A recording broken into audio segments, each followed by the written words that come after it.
पर एक बात ध्यान रखना, ध्यान रखना, ध्यान रखना, ये परम पद मिला तो जीते जी मिलेगा, मरने के बाद कोई परम पद नहीं मिलता है।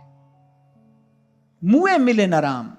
लोग पीछे अपनी व्यवस्था करा कर जाते हैं, हमारे पीछे से ऐसा करना, हमारे पीछे से वैसा करना, वो सब उसी को करना पड़ता है जिसको जीते जी कुछ नहीं मिला। इसको जीते जी मिला है, उसको पीछे कोई व्यवस्था नहीं करनी है, उसको किसी व्यवस्था की आवश्यकता नहीं है। कबीर अपना प्राण त्यागने मगहर जाते हैं, कर्म नासा बहती है वहां, कहते काशी में मरे तो मुक्ति है, और वहां मगहर में कोई जाकर मरे तो उसके सारे पुण्य समाप्त हो जाते हैं। और कबीर मरने के लिए काशी से मगहर जाते हैं। लोग हंसते हैं कबीर पर, अरे सारा संसार मरने के लिए काशी आता है, यहां महादेव महामंत्र सुनाकर मुक्त कर देते हैं जीव को, तुम काशी से मगहर जा रहे हो।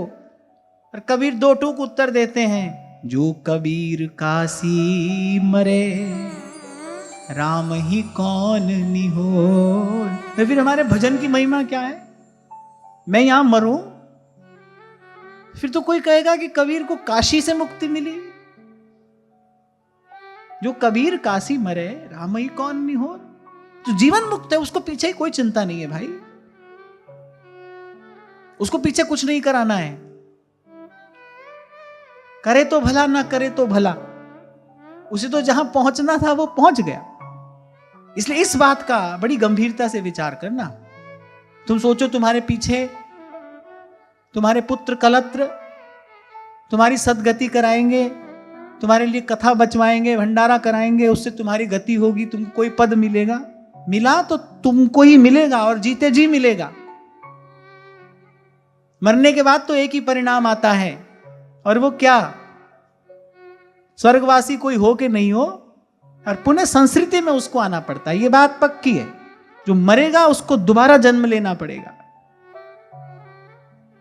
और जो जन्म लेगा वो मरेगा। ये अटल सिद्धांत है। जो जीते जी मुक्त हो जाएगा वही संस्कृति से मुक्त हुआ है, क्योंकि लोहा माटी मिल गया पारस का क्या काम। इसलिए तो कई बार कहता हूं, बड़ी दुर्व्याख्या हुई हमारे शास्त्रों की, कैसी कैसी बातें पढ़ पढ़ कर सुनाई गई। मरने के बाद ऐसी गति मिलेगी, मरने के बाद ऐसी गति मिलेगी, सब कुछ मरने के ही बाद होगा। जीवन किस लिए मिला है भाई?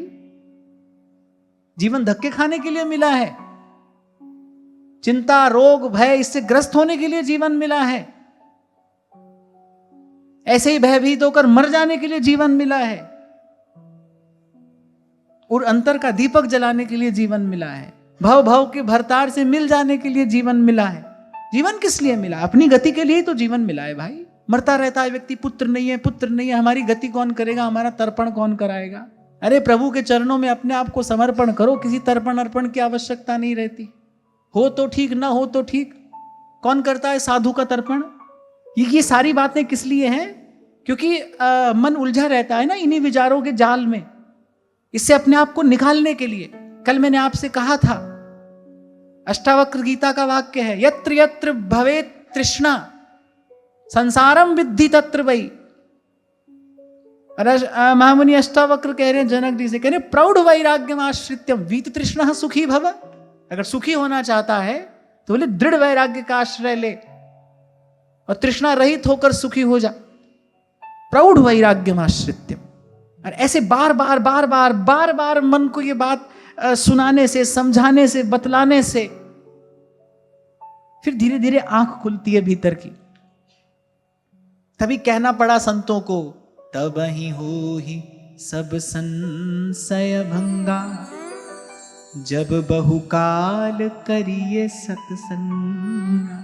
बार बार जब सुनाई पड़ते हैं ये शब्द, तब आंख खुलती है भीतर की, और फिर मन कैसा है, जगता है फिर सो जाता है, फिर जगता है फिर सो जाता है,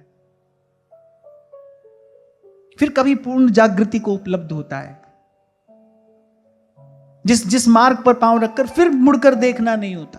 तो ऐसे ही ये सब बातों की आवश्यकता है, अभ्यास और वैराग्य दोनों की। अपना कार्य हमको करना है।